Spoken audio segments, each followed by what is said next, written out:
CCC પરીક્ષા કૌભાંડી કેયુર શાહને suspend કર્યા છે। સીસીસી પરીક્ષામાં માર્ક સુધારણામાં ગેરરીતિ બદલ કાર્યવાહી કરવામાં આવી છે અને કૌભાંડ સામે આવ્યા બાદ લાંબા સમયથી ચાલતી હતી કાર્યવાહી ખાતાકીય તપાસ શરૂ થાય એ પૂર્વે જીટીયુ દ્વારા કેયુર શાહને સસ્પેન્ડ કર્યા છે। સંવાદદાતા નરેન્દ્ર રાઠોડ ફોનલાઈન પર છે। નરેન્દ્ર, વધુ વિગતો।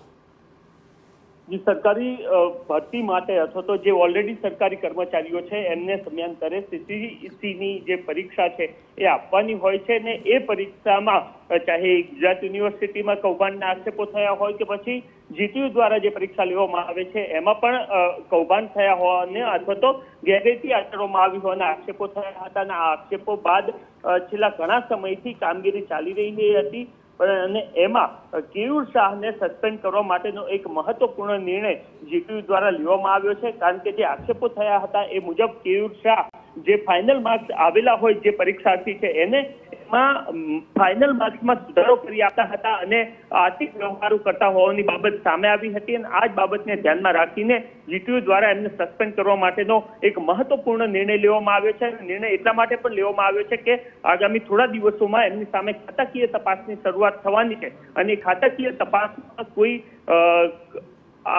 જે સમસ્યા ના ઊભી થાય એ બાબતને ધ્યાનમાં રાખીને આ મહત્વપૂર્ણ નિર્ણય લેવાયો છે।